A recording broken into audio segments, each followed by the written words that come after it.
Crisis Intervention Training. Welcome. We are the National Alliance on Mental Illness for El Dorado County.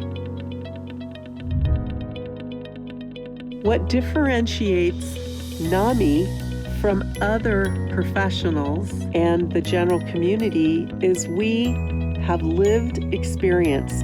We are the families with loved ones that are so often in crisis.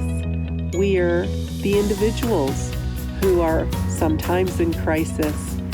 We look to you, first responders, for help. Welcome and thank you for taking the time to do this life-saving training.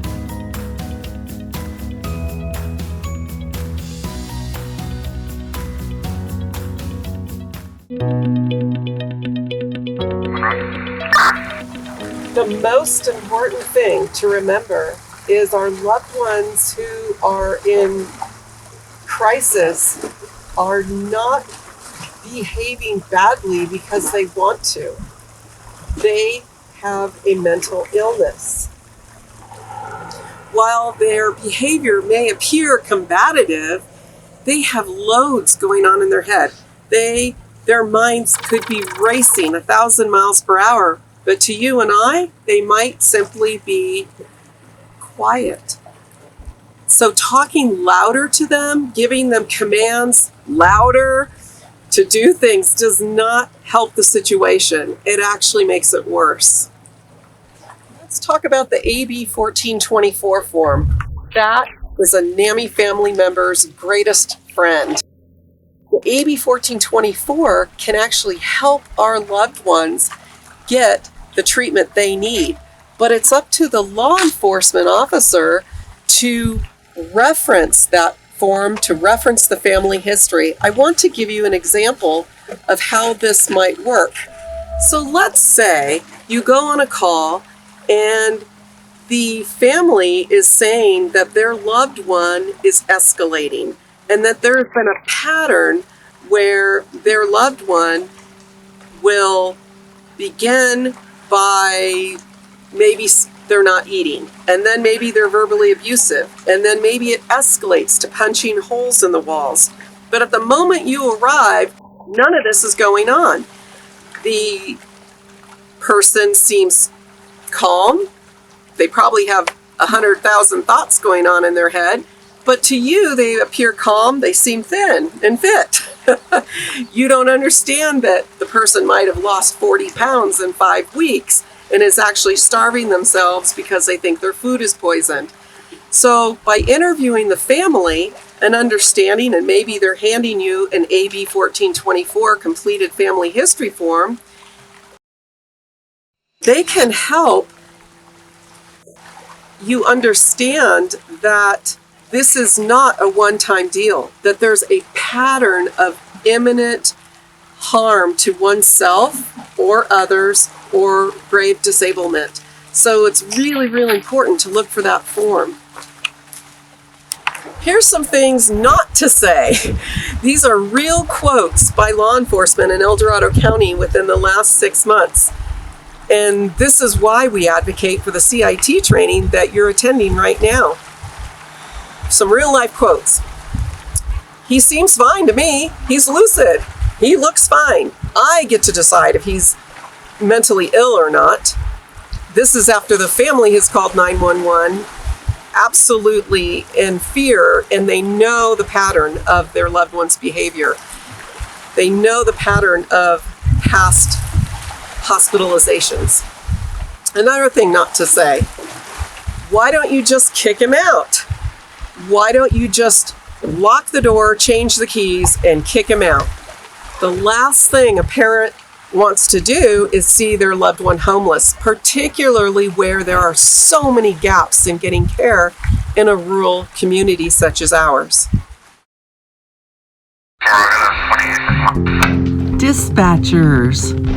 It's important that you provide as much detail as possible to the officers, including that this is a mental health emergency call and not make any assumptions that it's, oh, just that family again calling 911, because inevitably that could be the call where the loved one is in extreme crisis and really does qualify for a 5150.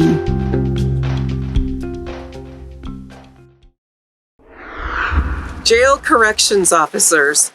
If a mother is in the jail seeking how her son is doing, and she knows he's in psychosis after just visiting him, and is seeking helpful information, telling her, hey, what have you ever done for your son? That is not helpful. So the 5150 is in the here and now. But when you couple that with family history that shows a pattern of escalation, of recent escalation, the AB 1424 form, whether it's on the form itself or not, the family history can help you in your reporting to help our loved ones get the treatment that they deserve.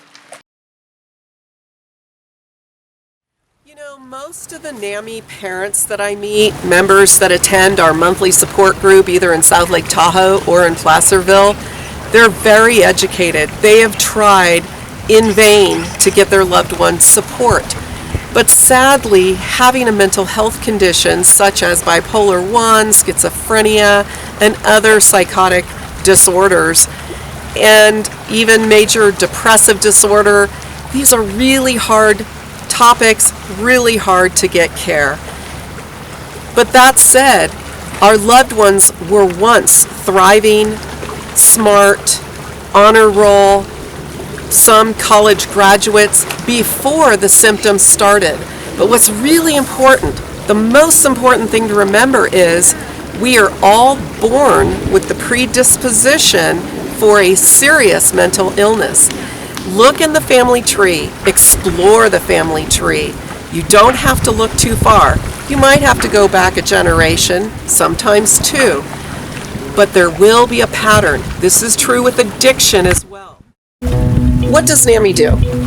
We provide education, we provide support, we provide awareness and training and advocacy. There's many affiliates, upwards of 60 in California. We are one of those, and we partner with NAMI California, the state organization, and the national organization known as NAMI, the National Alliance on Mental Illness. Thank you again for being someone that could save our loved ones.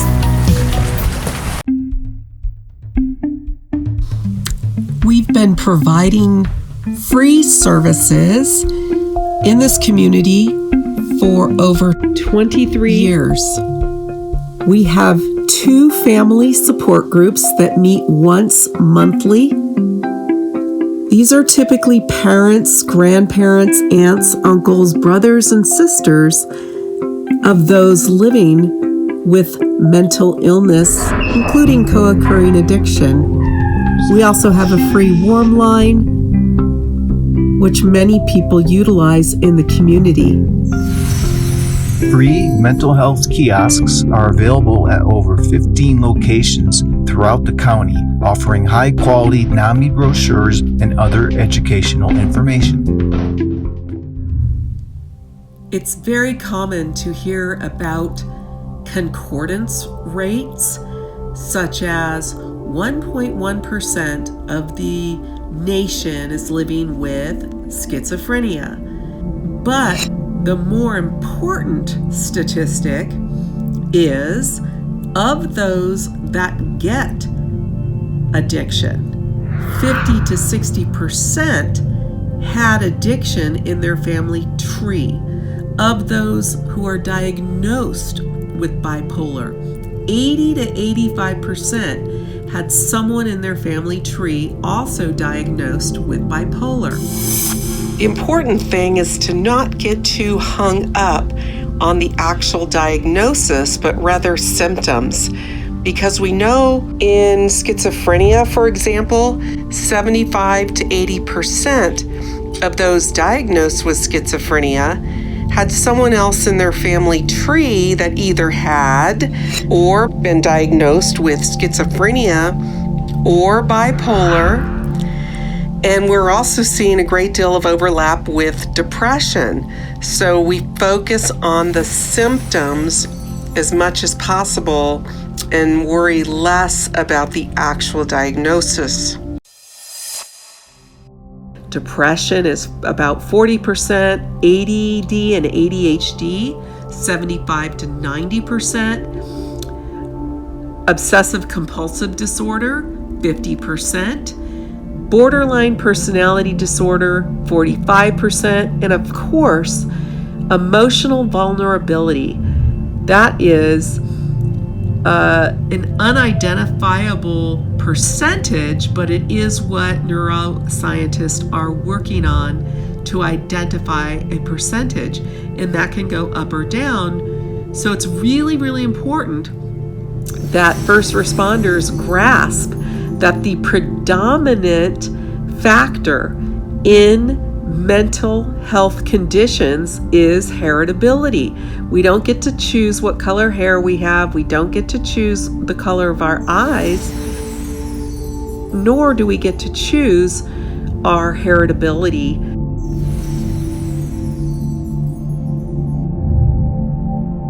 Thank you for taking the time to learn about what families are experiencing and getting their loved ones help, how you can use the AB 1424 and reference those that historical background in your reporting, how you can de-escalate situations and really empathize with our loved ones and with family members and really promptly get them the treatment that they deserve, so that in cases such as psychosis, they are not getting further brain damage.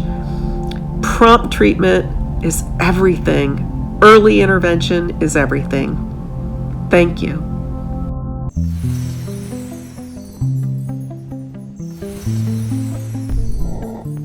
Our son lives with schizophrenia, and his first diagnosis was marijuana-induced psychosis. And he would go on to have multiple 5150s. The first one I'll never forget. 6 officers showed up on scene, and he was very unresponsive, almost in a state of catatonia. He would be taken to the hospital and treated, and then he was able to return to work and school, and unfortunately things tend to progress, and nothing goes as planned in these sorts of situations. His second and most memorable psychosis, we had taken him to a hospital in the Bay Area.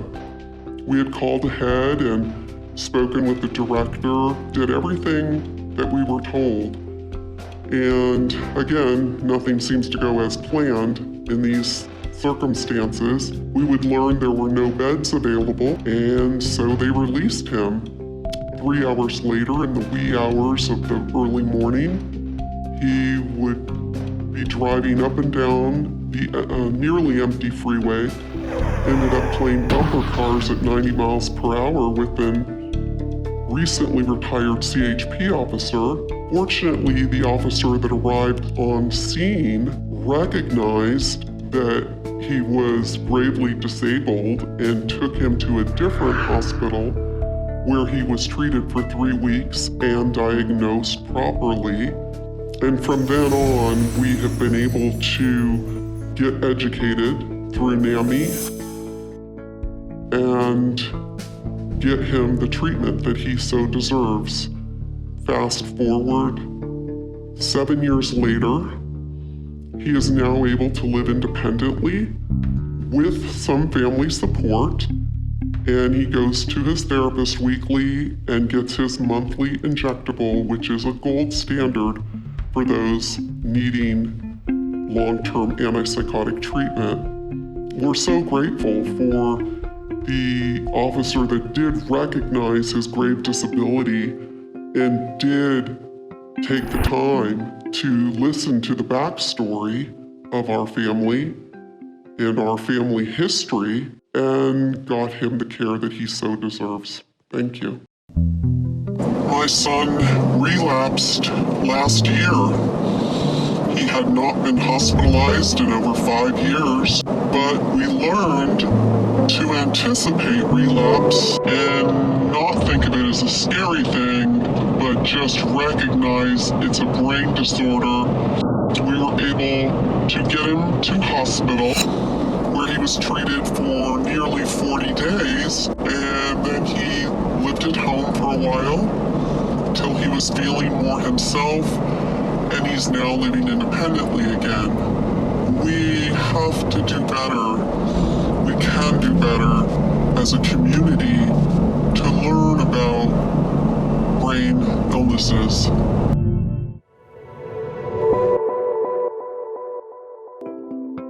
Hello, my family moved to South Lake Tahoe in 2013, and I have 3 family members who are living with schizophrenia. And I just wanted to share how helpful the well-trained sheriffs that we had here at the time were, and the policies that El Dorado County had. One time I was in the mountains with one of my sons, and he was his medication wasn't working, and he was in a crisis. The sheriff came, and we were just getting ready to leave the uninhabited portion in the mountains past Fresh Pond, and the sheriff said, you know, we're trained to do whatever the family thinks is best and safe. And I said he just really needs to go for a 5150. He had jumped out of the car 3 times, and I wasn't going to be safe taking him in January back to South Lake Tahoe. Another time I can think of, and there are many times I could share, I was trying to take my son to the ER. He jumped out of the car and ran away. I called 911, and one of the well-trained sheriffs just opened up the back door and said, come on, buddy, jump in. My son jumped in. He was able to walk him into the ER, and it was non-traumatizing. You know, these interventions have been life-changing for our family. We were able to get people help on the right medication. They're able to live at home with me and have a good quality of life in beautiful South Lake Tahoe. So just sheriffs that know policies and are empowered to help family members get their loved ones help. It just makes all the difference in the world.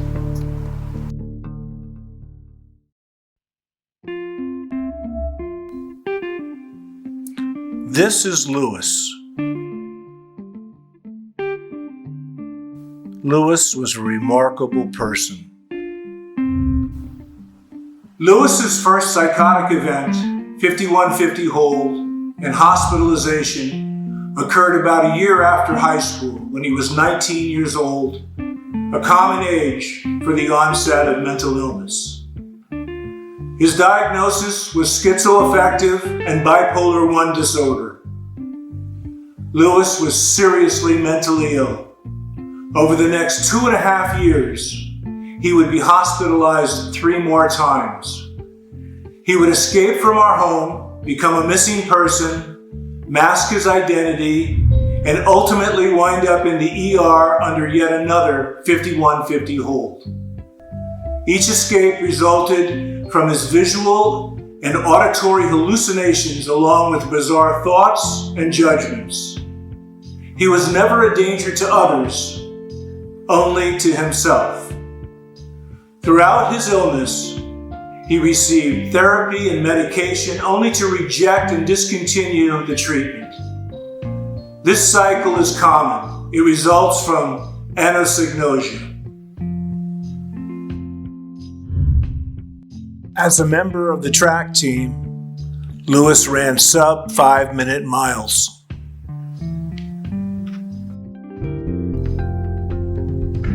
In high school, he was an exceptional student, taking rigorous classes.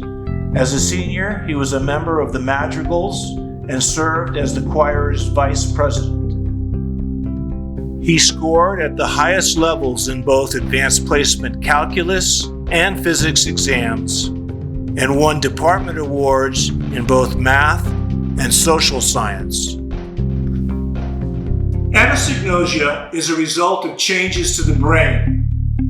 It's not just stubbornness, denial, or another defense mechanism people use with a difficult diagnosis. In fact, anosognosia is a central characteristic of schizophrenia and bipolar disorder.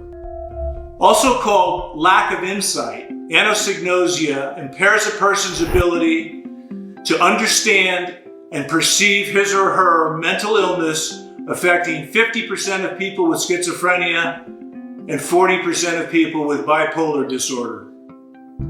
Lewis did not know or understand that he was severely ill.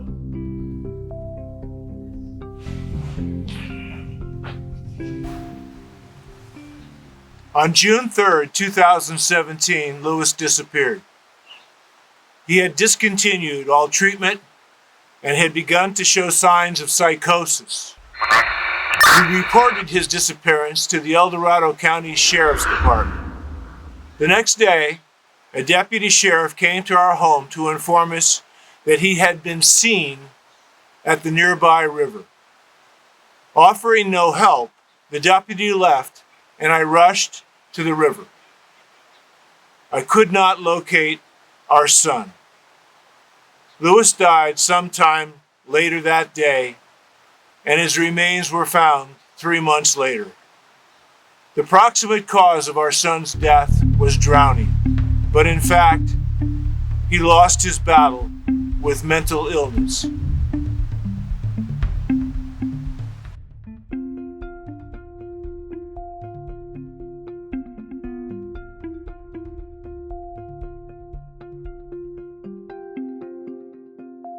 Self-care and self-reflection time are essential for all of us.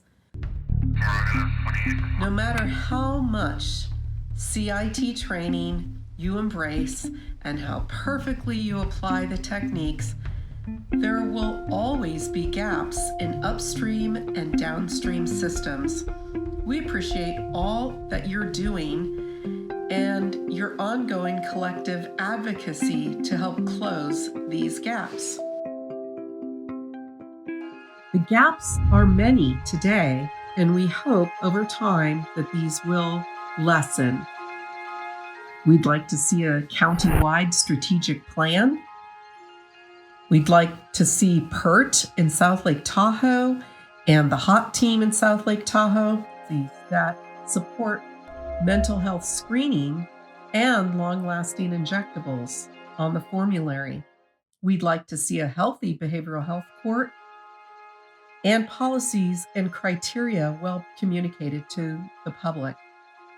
Pretrial diversion is currently non-existent, and we'd like to see improvement in the 5150 probable cause assessments. CIT trend reporting showing training and how frequently that is done.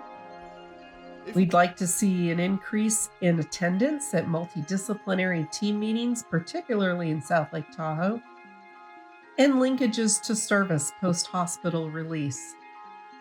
We'd like to see greater communication and utilization of the public guardian and LPS conservatorship. These are large problems that need solutions. Mostly, we encourage everyone to take care of their health and especially mental health. Thank you.